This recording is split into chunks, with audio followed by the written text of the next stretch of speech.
Welcome back to the most professional StarCraft 2, where I'm excited to introduce to you the proud owner of a barracks about halfway across the map. It is the Admiral, GuMiho. And on the receiving end of this mild to moderate cheese, the fan favorite from Canada, she is Scarlett.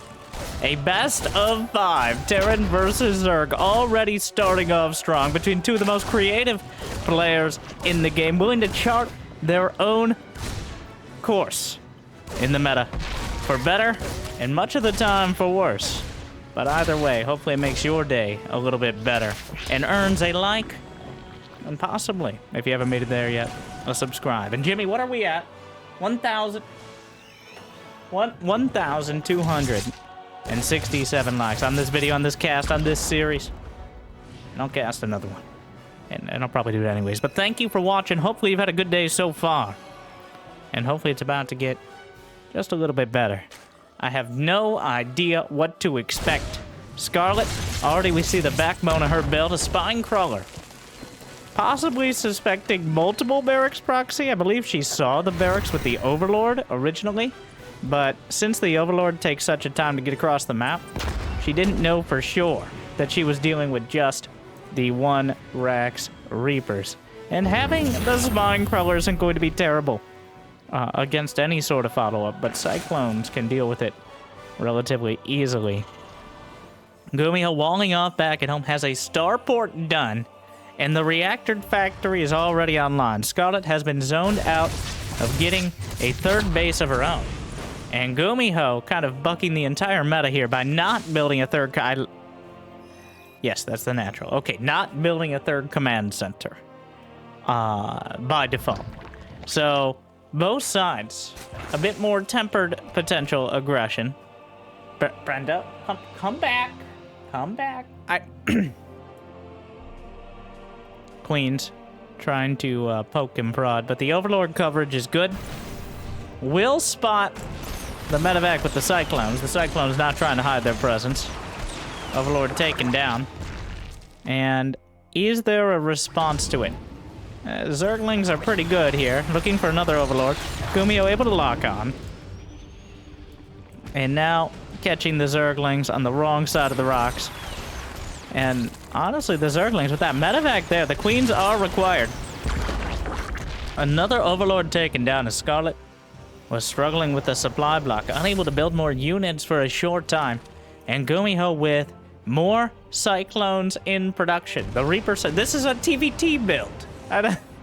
Reaper Cyclone, well, has kind of dominated the meta, at least for the last couple of months. Though more against Terran than Zerg, but right now GuMiho's making it work, even if the Queens will politely yet firmly ask it to stay out of the natural. Raven on the way. Something to clear the creep early, or just slap down a couple auto turrets.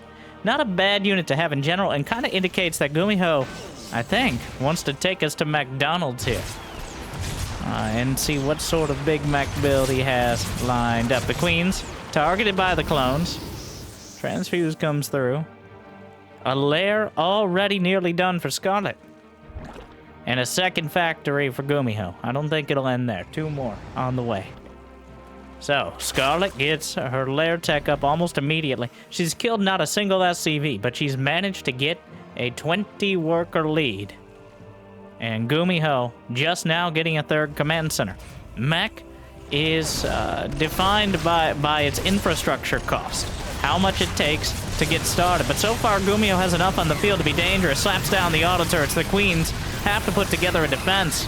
But the Zerglings are mostly cut down. The Cyclone's remarkably good against them.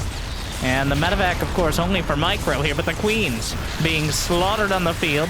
Buying time for more Zerglings to come out. 24 more Zerglings in production. Spine Crawler tries to get involved, gun down. And even more Zerglings dead on the field. But the important point, wow, that was a bit of a meat grinder there. As the Cyclones chewing up the Zerglings and spitting out Queens. Scarlett maintained her drone count. She's got a 3rd on the way. And most importantly, is inspired to do more. Mutas will be the choice, almost certainly. I think Scarlett realizing this is Mech, but Mech, take some time to come online. A small number of Cyclones are not going to challenge the Mutas. A large number are vulnerable to so many other things. Hellions headed towards the main. The Queen sounding the alarm.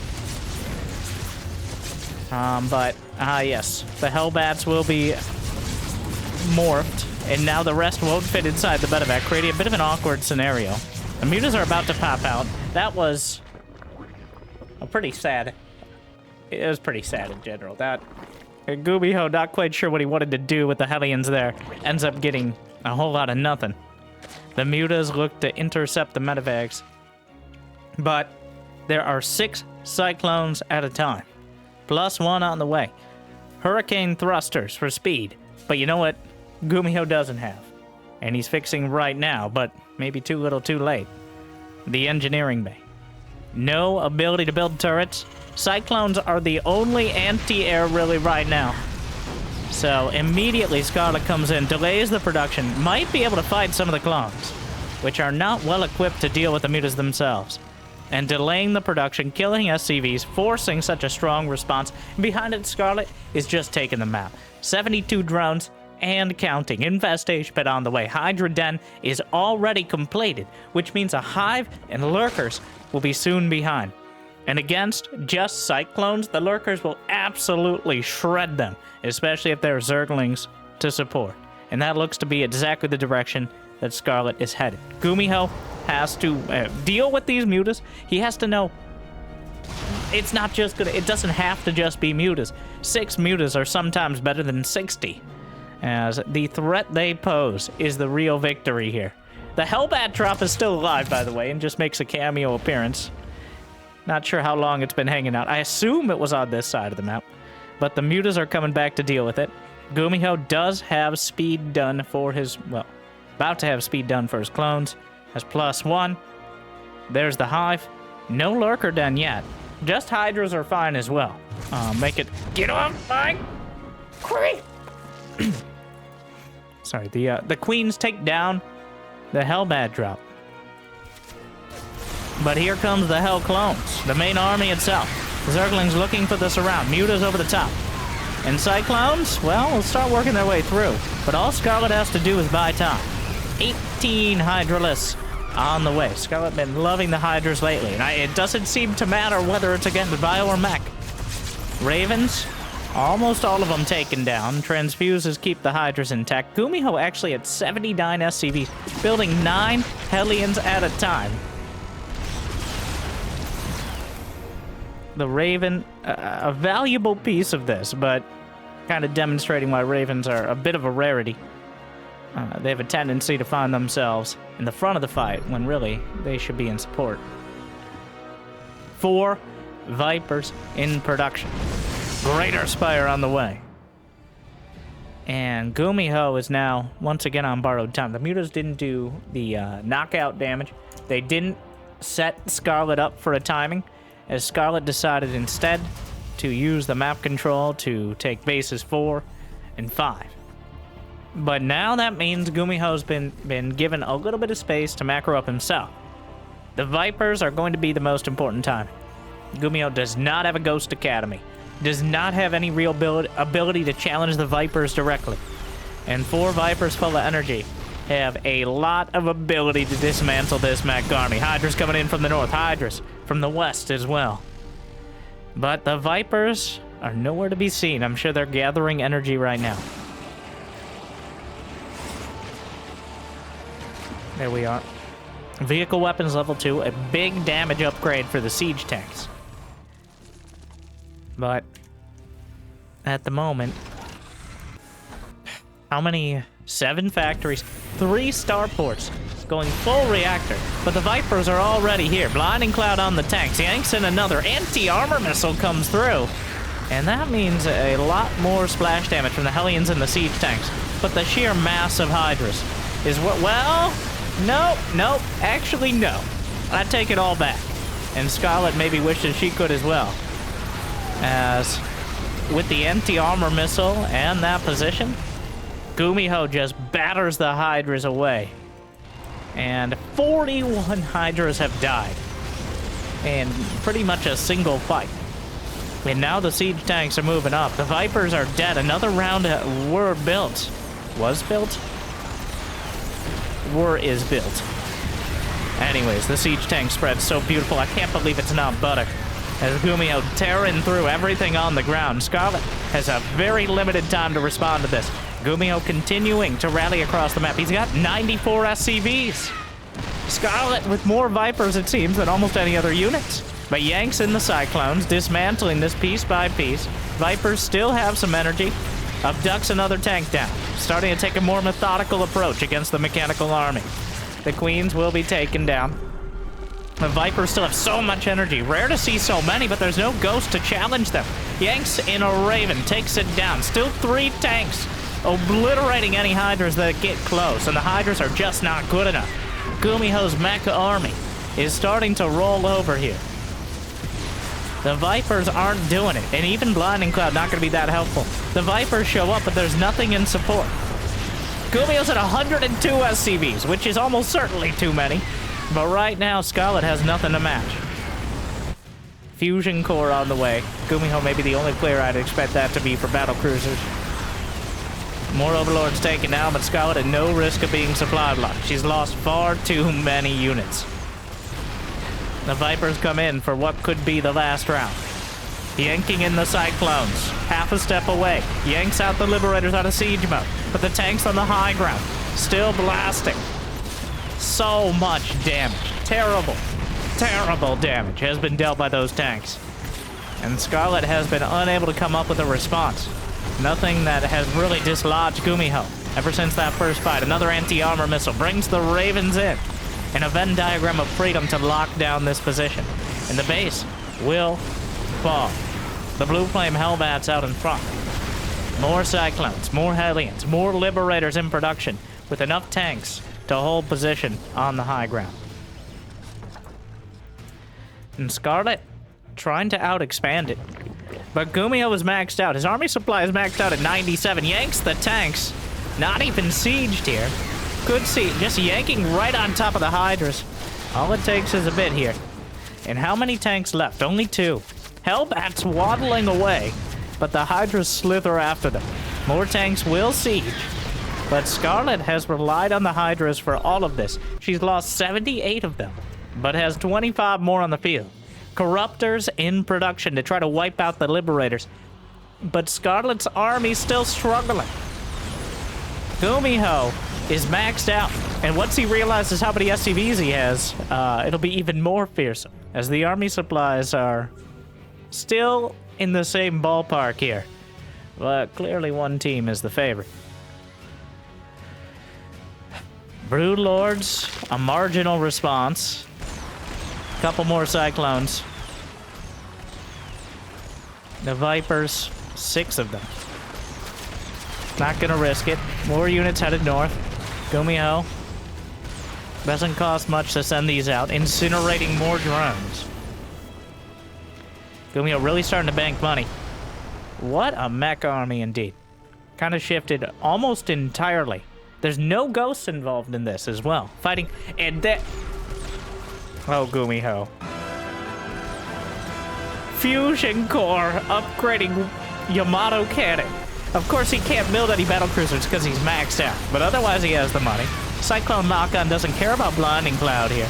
No Parasitic Bomb, more Blinding Cloud, but the Cyclones just fight right through it. Parasitic Bomb on the Vikings, but it feels like Scarlett understands where this is going, and she just doesn't have the late-game army to compete.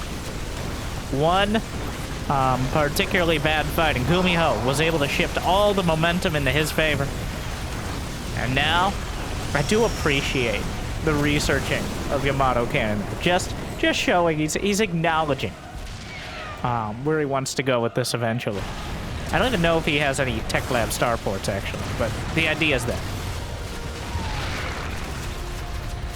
Broodlords dying to Liberator anti-air. Barely saved, but 70 drones down. That's too much damage. We should be seeing 2 more okay, GuMiho. All right. Factories, 10 factories by the end. Just the industrial revolution for GuMiho. As he burns his way through, Scarlett gonna have to go back to the spawning pool. The Hydras are just not good enough. With the Vipers, maybe. But they are kind of an advanced mid-game army composition, as opposed to something that's really going to end it against the unit composition that GuMiho brought to the table. Though at the same time, GuMiho with no ghosts, just pure mech, not even bothering with a unit. Well, I guess Hellbats are biological and mechanical, and then they transform back into Hellions, and they're no longer biological, which does everything that have legs? Does that make legs don't make things biological necessarily? All right. Well, I don't know if I have a leg to stand on in this argument. Oh my God, GuMiho. Oh, Game 2. I apologize for that tangent. It's a sign, though. Because GuMiho. Proxy 3 Rex, but really?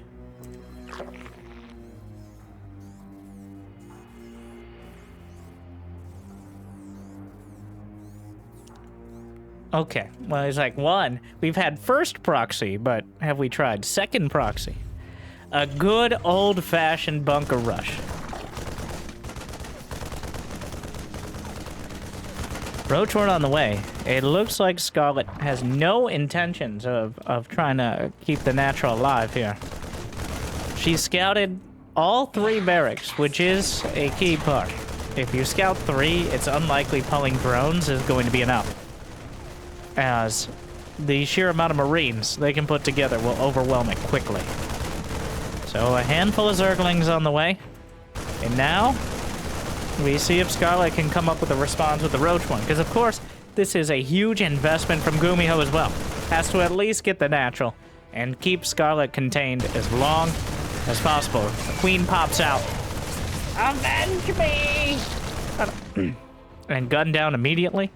Honestly, not sure what she expected to accomplish with that. But Roach is on the way. I think GuMiho realizing Scarlett not going for the Lings, but instead opting for the Roaches or something more advanced. Tries going up the ramp. Pretty confident, but the Roaches pop out at an opportune time. Gonna get several Marines. Ravager's on the way. I don't know if Scarlett will have an opportunity to break out before the hatchery goes down. May try to use the Broodlings. But, yeah, hatchery will die. Well, there it is. Just gonna start chipping away, but needs several Ravagers to do so. Oh my God, GuMiho. This is filthy. Now getting Marauders on the Proxy Rex. Concussive shells on the way. Scarlett trying to use the larva from the once and future hatchery here. Has so much armor. Eventually the Marines will kill. Well, the Overlord will pop out, I guess conveniently. But now there's a concussive shell Marauder, which makes things definitely more interesting. Not more fun if you're Scarlett, but if she does break out of this, there's absolutely nothing at home for GuMiho. The Ravagers continue to chew their way through. Eventually we'll be able to overwhelm the output. She's not going for the SCVs at the back, as that would put the Ravagers in the line of fire for far too long. Oh God, the repair is so much though. And it looks like Scarlett's had enough. Gonna try to break through. The SCV's actually taking out Scarlett, busts through the bunker, takes the SCVs with it. About as clean of a breakout as she could ever hope for. Concussive shell is done, but are there enough units to deal with this? It's do or die for GuMiho. Alright. Oh God, the concussive shells breaking the spindly legs on those Ravagers. Definitely biological units. Marauders kiting back, and more being produced. Scarlett can't really let them build up again. The Ravagers are not armored units, so they don't take extra damage to the Marauders. And definitely an odd fight. But I think GuMiho just has too much. It's not going to get any easier for Scarlett, who's on one base, building Roaches and Ravagers, which she's had the whole time. The Ravagers. The Marauder product, it's just enough. This is like a Wings of Liberty build right here. 3 Rex, Proxy, Marauder. Stim is about to complete. I don't know if that's necessarily going to be helpful in this fight. as it is quite an HP cost. At least stim those two Marauders. Kiting back. What a fight. Alright, more Ravagerling. There's a factory back at home now for GuMiho as well. Scarlett mixing in some Zerglings. Has the creep spread as well. So, Scarlett may have been able to secure her natural, at least for now. The Marauders, though. Oh, GuMiho. I said two of the most creative players. And this is quite a long-winded response for Scarlett to this build in particular. She gave up the natural and has been about as conservative as possible with the Ravagers. But you can't let that bio count build up. Now we're in an odd scenario, though, as GuMiho can't really fight onto the creep, but Scarlett will have a tough time engaging off of it, especially until Zergling speed is done. Rarely do you see more than 4 or 6 slowlings. There are 30 on the field right now. Speed is being researched. Stim is done, but GuMiho, there's nothing to heal these. He's building one base medevacs. We're 7 minutes in, but it looks like finally the barracks will be dislodged. GuMiho is building a command center behind this. Like this game will continue. Oh, the medevacs aren't done yet. If Scarlett can catch the bio army before the medevacs complete, well, that should be game over. But, oh no, the Marauders in a tough spot. But who's flanking who? The medevacs are out just in time. But is there enough to deal with this? Microing back. There's no other production. Not everyone can fit in the medevacs either. The enemy is at the gates, and the corrosive biles will burn them down. But still kind of a tough position to fight into. Scarlett wrapping around, and GuMiho. Well, Scarlett has 2 bases. GuMiho not even done with his second. Scarlett holds after a very tough start there. But able to break through and hold on. And what a turnaround. It did really, I really thought GuMiho with those Marauders had enough. But no. Scarlett holds the line.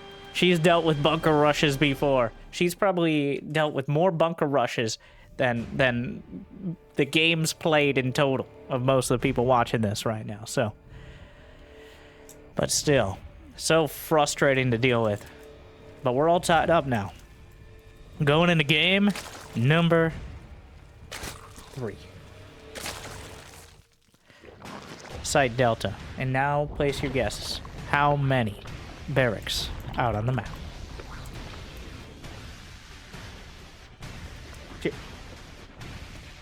0. Correct. GuMiho, 3rd time. Decides he's just going to build his barracks in his main.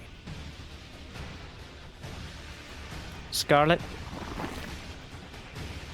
Another hatch first. Not surprised to see it. Will likely continue, especially considering she went hatch first and still defended a 3 racks proxy bunker rush. So, there's really no, if it ain't broke, no reason to fix it.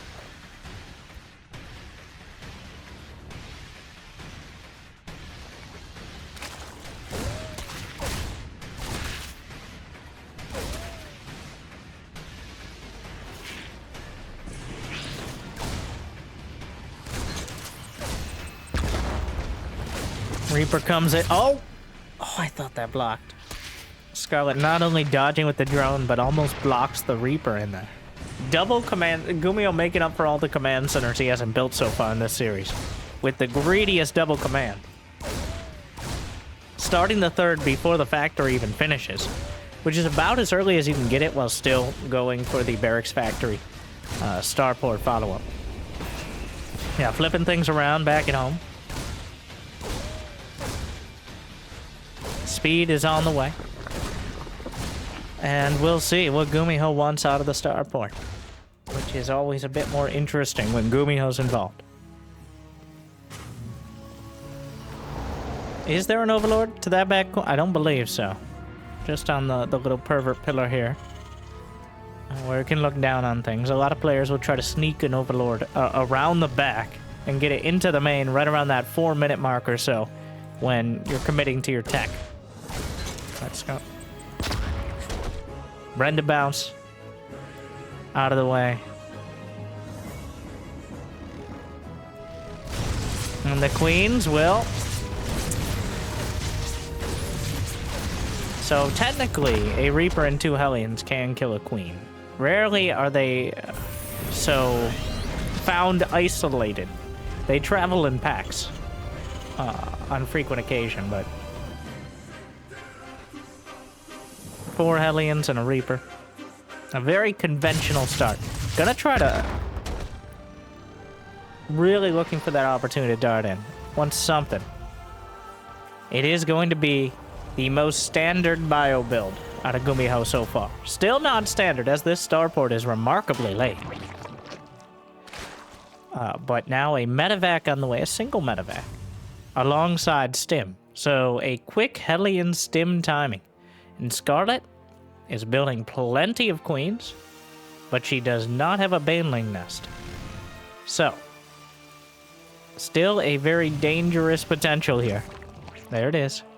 Things starting to realize, especially based on the fact the Hellions came home, which is a very odd move for someone who is doing a more conventional build.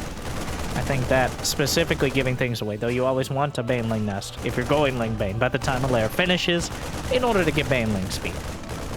Just making sure she has any time here. Looks like GuMiho, knowing that Scarlett knows, is just going to go for the Marine drop.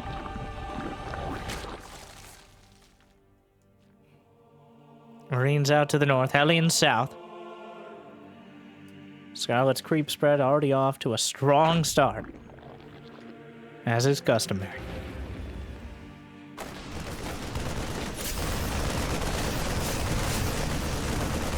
Overlord taken down. Hellions, they are spotted by another Ovi to the south. I believe the welcoming committee is there. Actually, the queens are not in position. Another one gonna get gunned down, actually losing a whole bunch of Zerglings. The queen's slightly out of position. Now the Marines to the north. Scarlett stretched a little thinly here.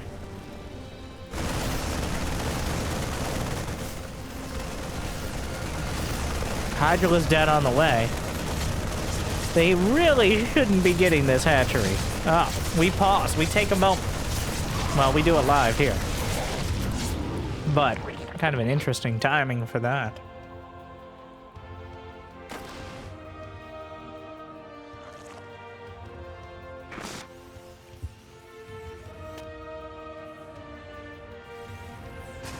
Armory on the way. So overall, GuMiho still very on point. He can play a standard bio game, and so far doing it pretty much flawlessly, as he has 64 SCVs, armory on point to get 2-2 the moment that 1-1 completes. Already has 5 barracks production. Does he have a second factory? Well, it's kind of a stylistic choice. Whether you go for a second factory, 3 more racks, maybe a second starport, that's a bit more rare. But it's whether you want to add in more mech units, a bunch more bio, or take some more control of the skies.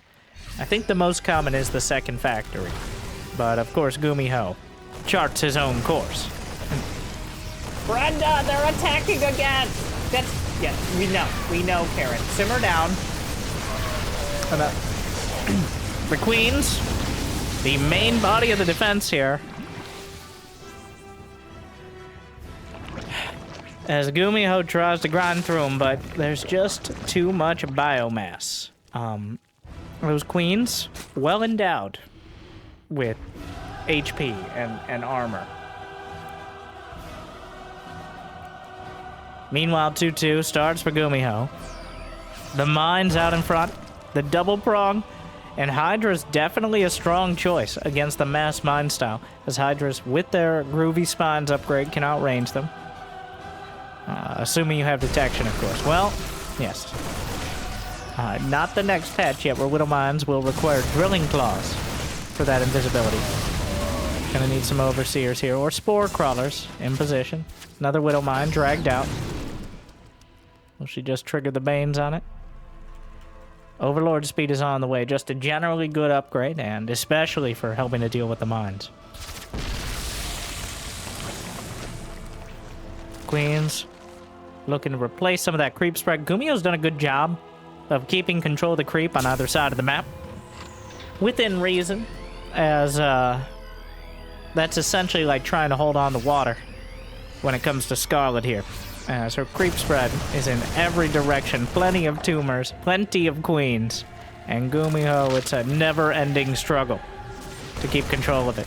Because otherwise Scarlett will be in position to crush these armies and shut down these drops before GuMiho can get even close to threatening the economy. Does Scarlett see this army right out here? No! And the queen's coming out at quite a precarious position. Widowmine connects. 2 queens gunned down immediately. The rest of the army moving up, though. And the Banelings were already anticipating this sort of attack.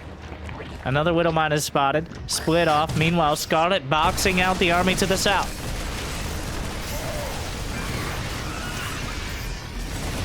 Hey, Brenda! No! 1 queen picked off, but there's still 7 out on the map. And both sides maxed out.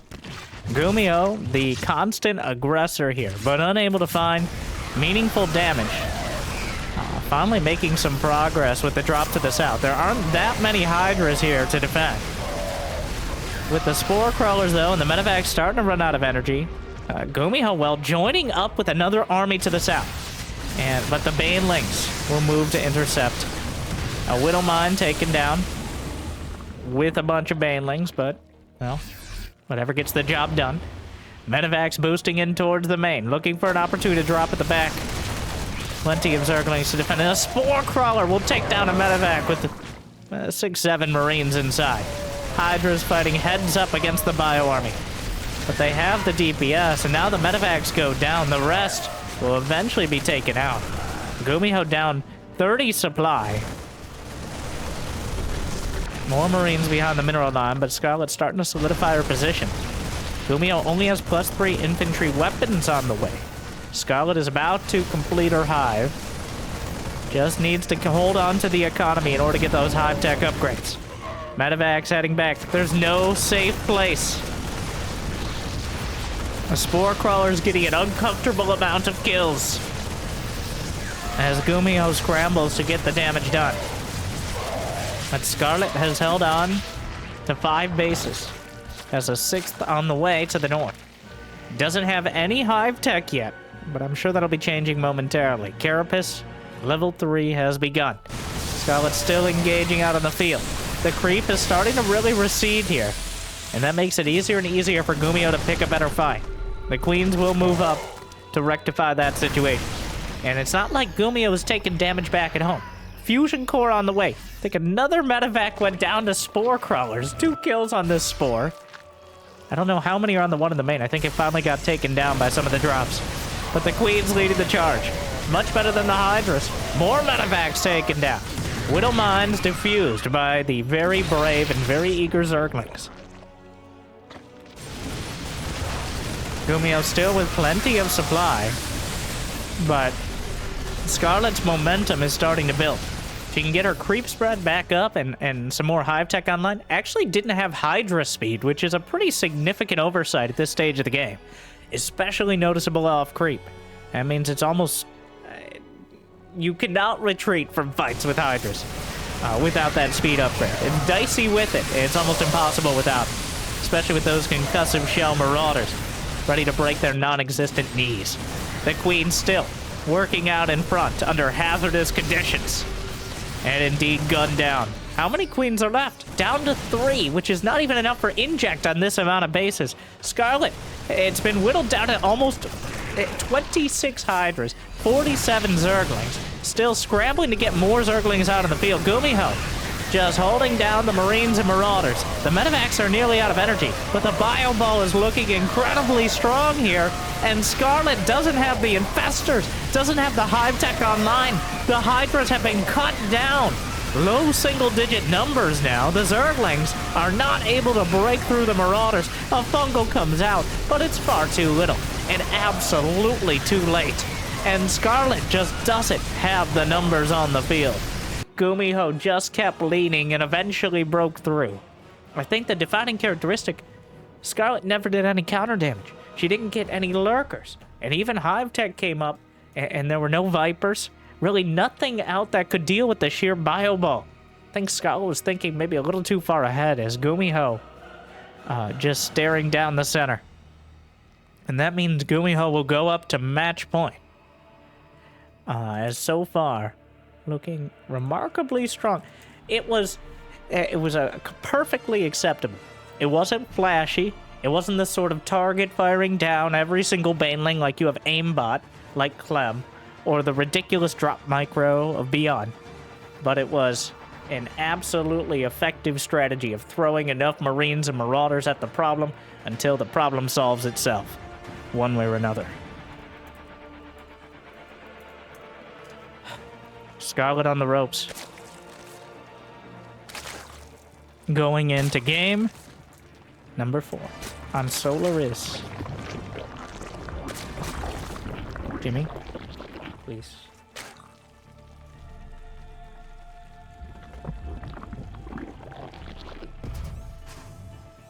GuMiho command center first.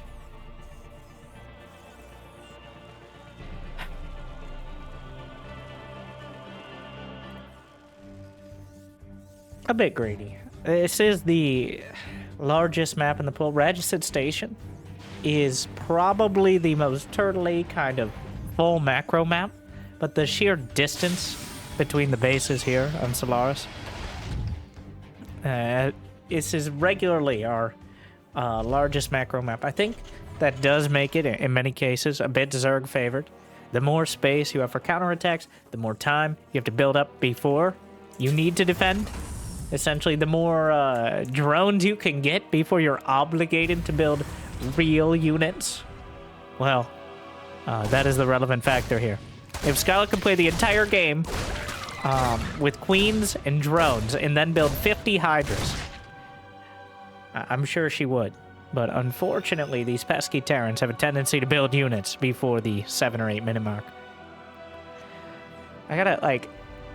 It almost sounds insulting to say that was a pedestrian... well, using words like pedestrian sounds like I'm frowning upon the peasantry, which I do. Like and subscribe. But, peasant, what am I watching? The Zergling gets in. Where was I? It was nothing particularly flashy. Just at some point, Scarlett not having the banelings in the fight, the upgrades a little later, picking your battles against bio is the hardest part. And especially if you're going for that sort of just sheer unit style. It's very easy to find yourself in a fight you can't win because of medevacs, all right? If there's enough medevacs, a fight that starts out at like 50-50 or maybe 45-55 can quickly tilt into almost impossible. Because if they reach that critical mass of bio units and you don't have splash damage, well, they just get healed. And they're back at 100, or at least close enough to keep fighting, keep stimming, and perpetuating their damaging habits. Because the Terrans are all about enabling damaging habits. What is this?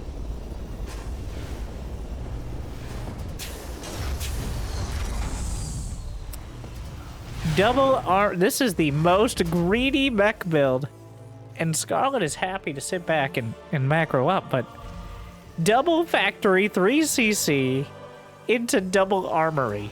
The most mass cyclone of cyclones with full upgrades. But Scarlett is also going to be able to go about her build with essentially no pressure here. What is up here? A Viking has taken down an Overlord, but that's about it. So... I'm assuming we're going to see Cyclones once GuMiho gets literally every upgrade he can. And a Raven. And then we fill in. This is like a no-rush... This is effectively a no-rush 8-minute game. As until Scarlett has roach speed, and until GuMiho has cyclones with upgrades, I don't really see any reason either player is interested in actually fighting.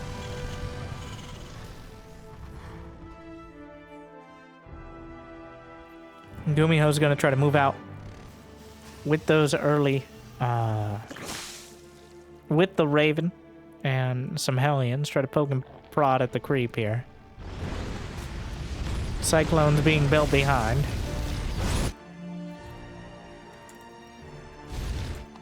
Two more factories on the way. Already an infestation pit out of Scarlett.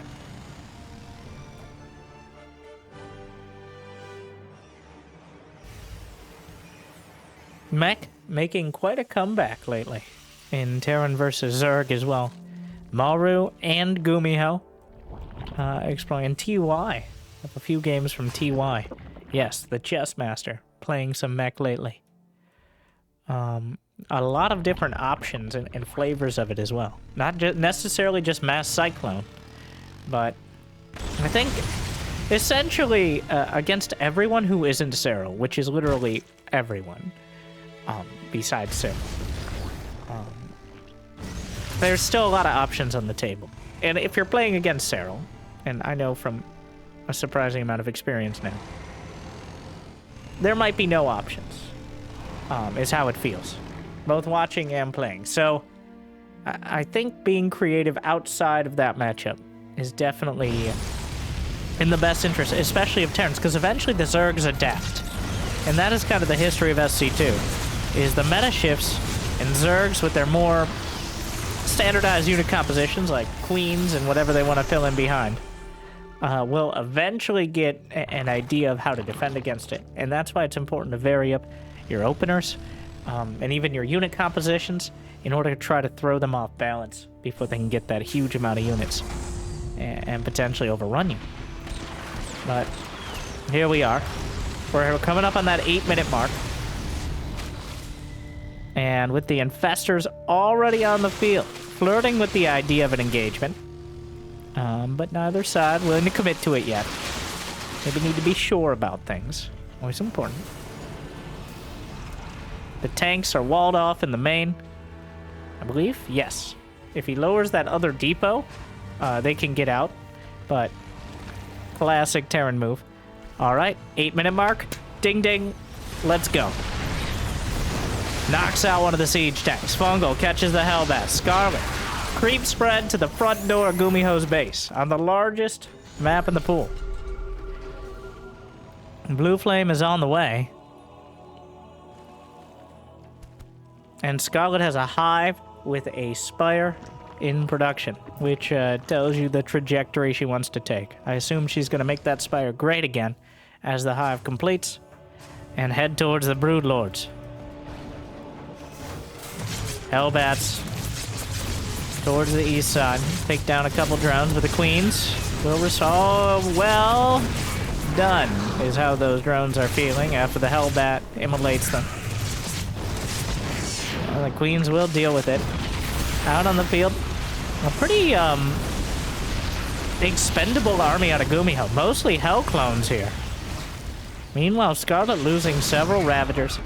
Greater Spires on the way. 3 Thors at a time, but a full-on mech battle. Once again, beautiful fungals. Anti-armor missile comes out. GuMiho really making a lot of use out of those Ravens. But another big fungal. 2-2 now done. So a huge damage and survivability increase for the mech army. Another volley. Corrosive Biles and siege tanks, both blasting away at each other from long range. Greater Spire, just a couple Hellions, but with +2, it only takes 2 to incinerate those drones. But at the same time, GuMiho not really paying attention to his own mineral line, losing several SCVs and going to be pushed off the base, knocking him back down to 3. Scarlett, does she have it? Neural Parasite. No burrow either for the infestors, just fungals for now. 7 drones went down on the other side of the map. Scarlett working on the upgrades, but most importantly, that Greater Spire. We'll see when the Corruptors come into play.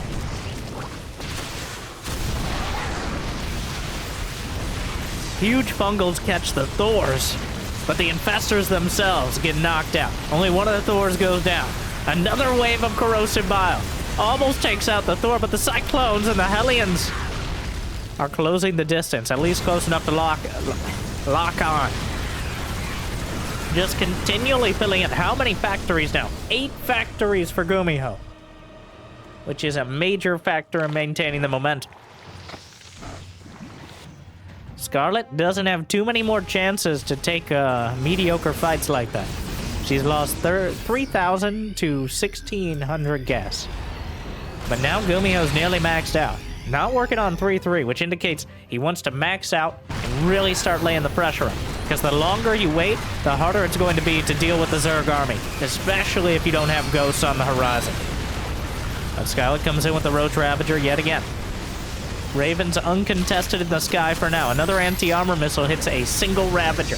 Dorito dusting that Ravager in particular. 5 Broodlords in production. Another group of Roaches as well.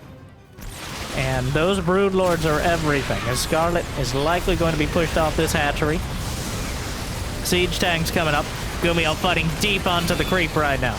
The anti-air is a handful of Cyclones and a couple Thors, but the Broodlords are on the field. Siege tank now a liability, as those Broodlords can drag the fire in close. Friendly fire anything but. Meanwhile, the Hellbat's doing a good job tanking, but the Spore Crawler takes down a Raven. Transfuses working through the Thors. The Broodlords are able to take him down. And the Broodlord's still intact because the Queen's on the high ground.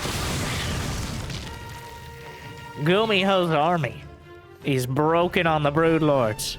And without the siege tanks and the Thors, Scarlett now has the run of the place. Something up to the north. A couple Hellbats going to burn through a new hatchery. But Scarlett already has plenty of income. GuMiho struggling to maintain his bases. He's not going to be able to land here. The Broodlords, more than enough to deal with the clones. Roaches and Ravagers still underneath in order to make things difficult and box out for the Broodlords. But GuMiho now with the conventional response. Vikings. Oh, GuMiho. The Vikings almost taken down by the corrosive bow. The Thors are pounding their way through. The Broodlords have a limited time. And Scarlett will be driven out for now. Trying to take whatever she can on the way out. But starting to run thin. Well, the corrosive bows are still hitting a lot more than they deserve to. 5 more infestors on the way. But Scarlett doesn't have Neural Parasite and does not have Burrow, which I assume she'll realize when they pop out and she tries to use it. Though Fungals are still a great option with this many Ravagers. Thor drops coming through. There's the Burrow and Neural Parasite. Thor drops at the planetary. The rich Vespine base. Very useful, if only temporarily, in perpetuating this mech army. But GuMiho barely micros away in time. But without splash damage, the Roach Ravager is able to trade heads up. And now here come the Infestors. Throws out a Fungal, catches some of it. Only 3 Ravagers left over in the army composition. But the Roaches are closing in. Doesn't need Neural Parasite if the Roach count is high enough. More Corrosive Biles. Knocks down a medevac. Working through the rocks. And opening up a path for direct attack here. +2 flyer. We got Tunneling Claws on the way. As Scarlett, if she can't go over the top, she'll go underneath.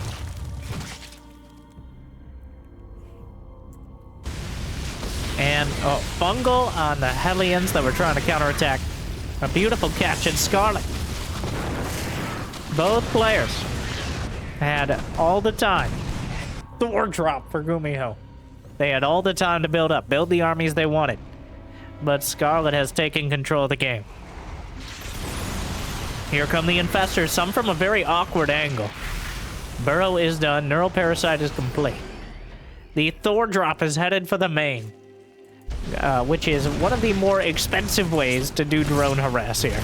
The Queen's being absolutely obliterated by the Thor hammers. Some Corruptors coming up, but I don't think the Thors are interested in retreat. A wave of Corrosive Bow knocks out a bunch of SCVs, helps take down the planetary. GuMiho at 185 supply, but supply block now, so this may be the peak. Breaks through.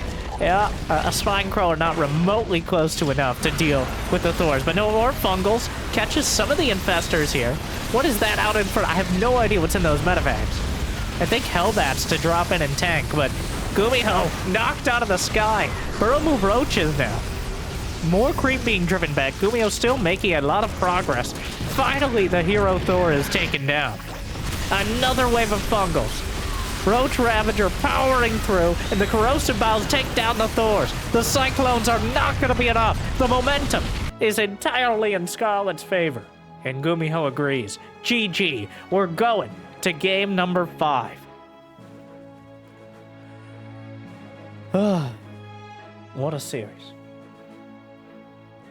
Breaking out so many different styles and builds. This time around, Scarlett with the tactical Broodlords, using them kind of like she used the Mutas in game 1 in order to break through and kind of dictate the pace of the game. Now, of course, game 1 didn't end so well for Scarlett, but adding in a lot more spellcasters, as GuMiho is not going for the Ghost. He's not trying to break through with that turtleneck composition, but this is a classical, just aggressive mech style. Trying to get as aggressive as he can and kind of preclude the need for Ghosts. But at some point, the Zerg are too strong, and Scarlett found it. Which brings us to the decider.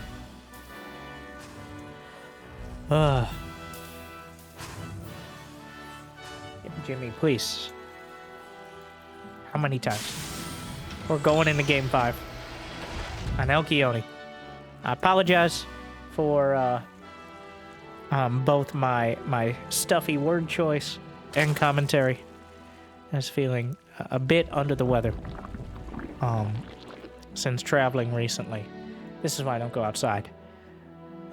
But we may do a few casts without me taking up valuable screen real estate in the near future, just in order for me not to embarrass myself, like sneezing mid-cast.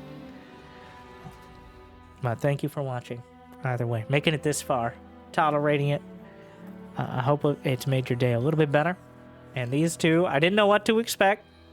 I just expected the unexpected.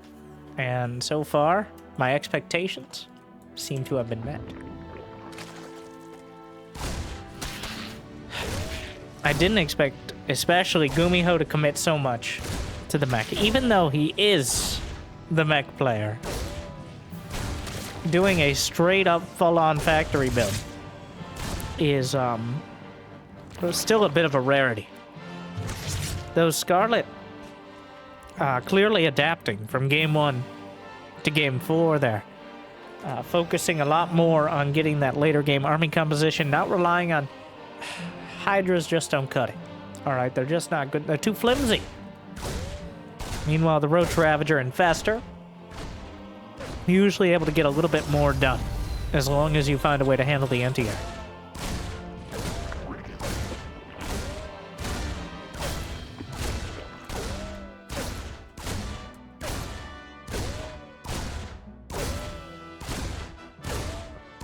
Sir, please? Please, respectfully. Thank you. Thank you. This is private property, okay? I speak for the HOA, the Hatchery Owners Association. We say, while we don't disagree with the Terrans, we just don't think they make any sense in the Navy. Karen, what are you doing? Are you talking to the Terrans again? Come back inside. Sorry.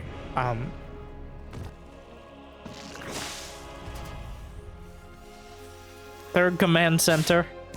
Reaper will not run out of bullets anytime soon. Still working on the base. Hellions into the natural, though. Making things quite difficult. But overall, just killing Zerglings. Trading Zerglings, and even potentially Queens. Much better than drones or getting any hatcheries delayed in the early game. Scarlett a bit supply block, but able to repel the early Hellions and start that creep spread as well.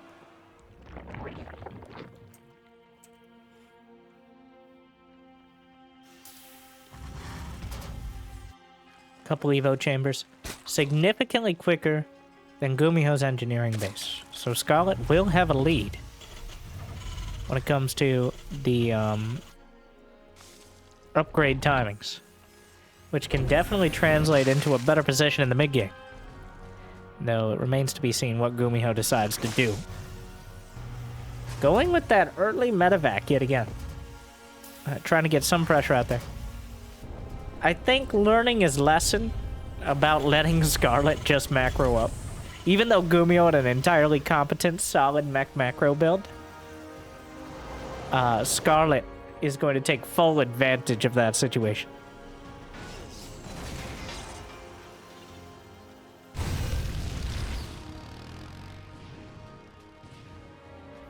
And there we go. Going to be about 20-30 second lead on 1-1 for Scarlett. Starting the lair. 11 more drones on the way. She's already got 60 of them. Well, some more popping out.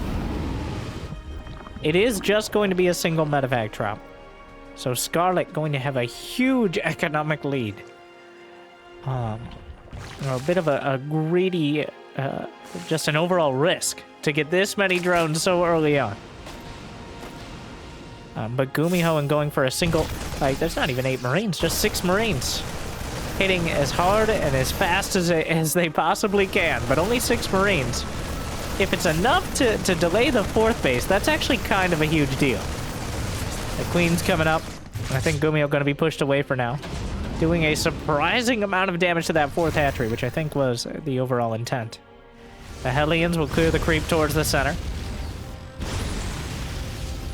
Hatcheries expanding on both sides, giving Scarlett options just in case. Oh no, the Queen. Brenda! Come back! Should see a transfuse or 2 on that hatchery.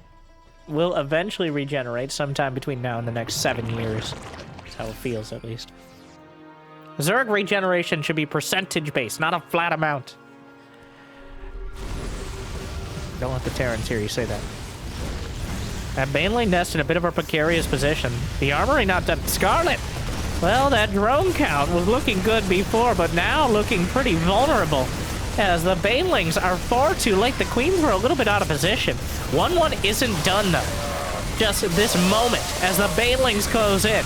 But a very important moment indeed. As Scarlett doesn't even roll and just waddles in with the Banelings and melts through the Marines and the Hellions. And now with 13 Hydras on the way, Scarlett looking very good. Going in to the mid-game. Double-digit Hydraless. An upgrade advantage. And 5 hatcheries done. The only thing we're really missing is an infestation pit for a quick hive. And Scarlett with a clear trajectory up towards 200 supply. Zerglings. The Marines tucked in. Hydra's targeted, but equal number of Hydras easily able to deal with the Marines. Hydra range not quite done, even with creep not able to track down the medevacs.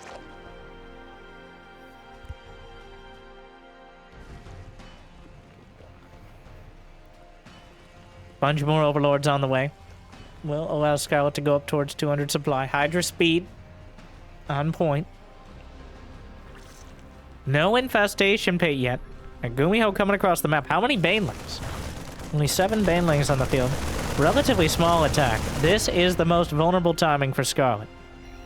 As she doesn't have that many units on the field. She's committed a lot to a counterattack. Widow Mines will blunt the effect. The Chew Toy Depot serving its purpose. But the drop over to the north side and that hatchery that was softened up earlier. GuMiho may very well be able to take it down. Still struggling. The hatchery still survives. It lives for now. But Liberator's into the main. Still no infestation pit for Scarlett. Liberators will force some of the units out of position, and the hatchery died. Medevacs came in. Another Liberator sieged up. Queen taken down. Buying a lot of time, but not really. GuMiho is trading some of his supply just for time. As look at the production tab for Scarlett. No hive on the way. The upgrades are finishing up. She's about to peak when it comes to mid-game upgrades. Got that +2 ranged attack on the way. But now GuMiho's hitting 2-2. So Scarlett almost certainly angling for a maxed out timing here. Though somewhat all in, I would say, on it. As with no infestation pit and no hive, that means she does have to get some damage done. Hard to say all in with 80 drones, but where are the medevacs, GuMiho? The Widow Mines work both ways. Hitting the bio army, there's no medevacs to be seen. A bit late to the party, the Marines so confident. Not too many banelings, some rolling in towards the planetary to be. GuMiho may just end up canceling it. Either way, planetary finishes. The banelings rolling past it, and actually Scarlett, well, GuMiho down to 120 supplies, Scarlett with 170. Looking strong so far. The Widow Mines will connect onto the Hydras. The Marines will stand their ground. 26 SCVs dead. And who am I to criticize? As GuMiho down to 100 supplies, Scarlett still has 80 drones. She didn't kill the planetary, and she doesn't have a hive on the way. But GuMiho's economy is shattered right now, as he's gonna have to pull it back together. It's just Marines. There's no ghosts, there's no liberators, there's no siege tanks, maybe a few Widow Mines mixed in. The army supply is actually slightly in favor of the Korean Terran at the moment, as he has so few SCVs back at home. But Scarlett just needs to survive one more attack, and she'll be on the aggression again. Or on the offense. On attack, counter it the other way. Europe comes in. Gold base was optimistic. Scarlett cancels. Still no infestation pin, which is starting to cause a bit of concern again. But more banelings. GuMiho filling in. 200 supply for Scarlett. GuMiho splitting and stimming. 3-3 not yet done. So the upgrade's about even here. Hydras scampering past infestation pit starts. But still a long way off that hive, which means GuMiho will have fully upgraded 2 infestation pits. Unfortunately, not how it works. Maybe she tried to start one earlier and it couldn't build for some reason, because it seems like a pretty significant oversight, and possibly the only stopping block from Scarlett taking home this series. GuMiho will now have 3-3 bio with more army supplies. Scarlett has 87 drones. GuMiho was cut down into the 40s. Now 63 SCVs, which means 128 army supply to 112. But the Widow Mines being dragged into the Overseers over the top of the Terran army. The rest going to be cleaned up, at least the majority. But the bio army, and oh no, Scarlett lost so many overlords with that attack. She's actually supply blocked at 178, has to rebuild. Hive has started.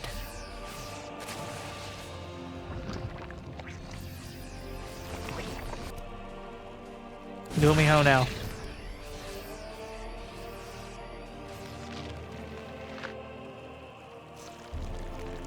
Four infestors on the way. The gold base is mining. GuMiho is maxed out. No reason for GuMiho to slow down the aggression. Neither player really teching up very quickly. There's no Ghost Academy, no Fusion Core for GuMiho, as he's just desperately been trying to get enough army supply on the field. The bio army towards the north.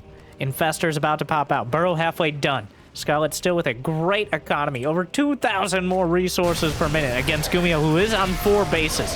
So that should tell you how much further ahead Scarlett is. But the army supply, 20 more for the Terran. There's the Fusion Core. Banelings rolling in, but GuMiho just face tanks it. Another drop, or just Marines running by to the north. Scarlett wins the fight at the center, but gonna lose a dozen drones and maybe the hatchery. And loses the fight to the south as well. Refilling 11 Hydras, 46 Lings, but down goes a hatchery. And with the drones, a real economic blow. Starting to chip into the lead that Scarlett has. But GuMiho still a long way off. 11 more Hydras. The gas is actually starting to run remarkably thin here, as Scarlett with only 100 gas in the bank as Hive Tech kicks in. The Zerglings looking to overrun, but the well-upgraded bio can stand its ground. Here come the Infestors, and the Hydras are good, but are they good enough? More Zerglings being filled in. Another fungal. GuMiho just healing through it and tearing up the Hydralisk, and oh no, not again! Another situation where GuMiho just has the biomass. The The Hydra count has dwindled, but GuMiho knows what he has, and the upgrade advantage is carrying him through. Almost every medevac is out of energy, but they got the job done. And Scarlett now down 20 supply.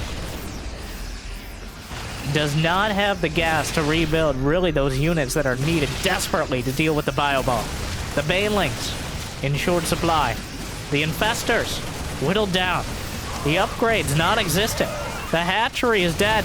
The Widowmine actually does some pretty significant damage. Widowmine's pretty good splash damage for the Zerg as well. But GuMiho now has the momentum with the pure bio army. Caduceus reactor is about to be done. That's actually... GuMiho got a fusion core for Caduceus reactor. Double medevac energy regen. And it's a great choice. I think that might be the first time I've seen someone just straight up build the fusion core for it. But GuMiho is indeed a fusion core aficionado. And it has quite the utility. And medevac energy, pretty much the only stopping block to GuMiho breaking through so far. And if he has enough of it, the bio army is almost uncontested. But the Infestors, Hydra, Ling Bane, still a deadly choice. 3-3 is on the way. Scarlett may have been late to Hive Tech, but it's here now. And the Infestors, a huge fungal across the board. Another one, chaining it together. The damage is adding up. And the medevacs are being taken down. And Scarlett turns the supply lead on its head once again. More medevacs going to go down. More Infestors on the field. But another bio army is just stimming up the center. 3-3, about to complete for the Hydralisks. The creep has receded. Scarlett, she's lost 62 Hydras, has 20 on the field. The Infestors need energy. There are no ghosts to stop them. They just don't have the ability. They don't recharge fast enough. They need Caduceus reactor.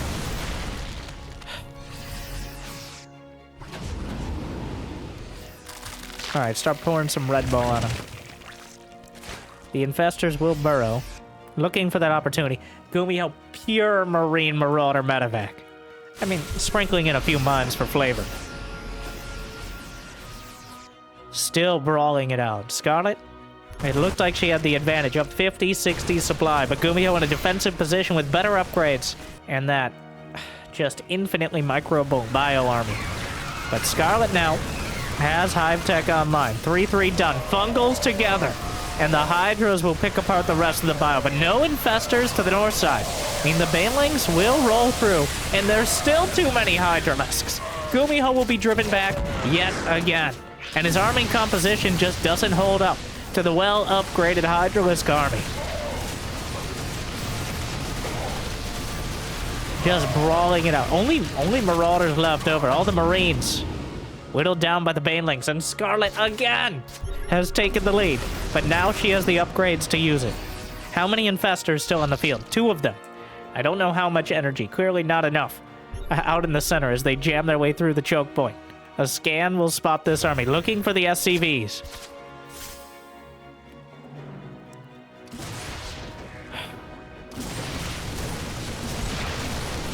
A Hydralis. Still, this choke point is absolutely choking out any maneuverability. Still enough energy. Maybe 2 fungals, at least 1 on the Infestor. Scarlett sneaking out a few more. Zerglings up to the north side, taking out a base as well. The Infestor throws out a fungal. Gets a big chunk of the army. Hydras try to stutter step their way through, but a traffic jam at the edge of the watchtower. The Zerglings, the base, forced to lift and is burning. We'll see if GuMiho. In the bottom right corner, though, pops off a hatch. Another drop comes through. GuMiho keeping up with Scarlett here. Neither player willing to switch the tech. Neither player teching up past this mid-game army composition. No lurkers, no broodlords, no vipers, but no ghosts, no liberators on the other side. Just brawling it out. Hydra, Ling, Bane, and Fester versus Marine, Medevac, Marauders, and some mines. And I think it's going to come down to the fungals. Scarlett loses an Infestor and a Hatchery. And GuMiho will get out on the north side. Looks like he repaired just barely the command center, but those medevacs still very vulnerable. No boost for a couple more seconds. Might be able to take a couple down. The boys are pulled, if only because they were in the area.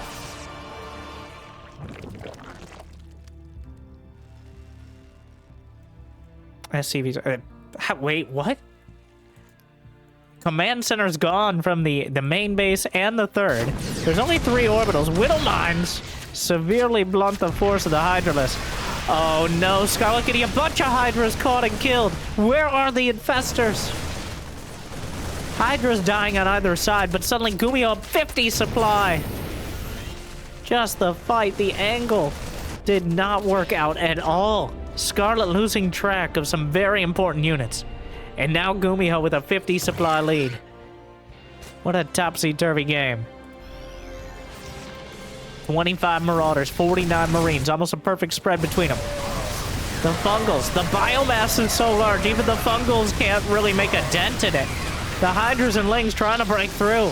But I think the momentum is back in favor of the Terran. The Marauders microing back. The Banelings evaporate. The Hydras have nothing left in front. And GG. In such a back-and-forth brawl of a game. 555 Zerglings, 325 Marines died.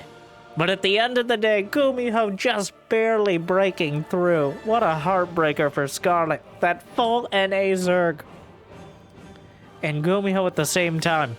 I think GuMiho didn't build a single ghost in this series, which is quite a statement in today's Zerg versus Terran. But definitely an exciting back and forth series with plenty of variety. I hope you truly enjoyed.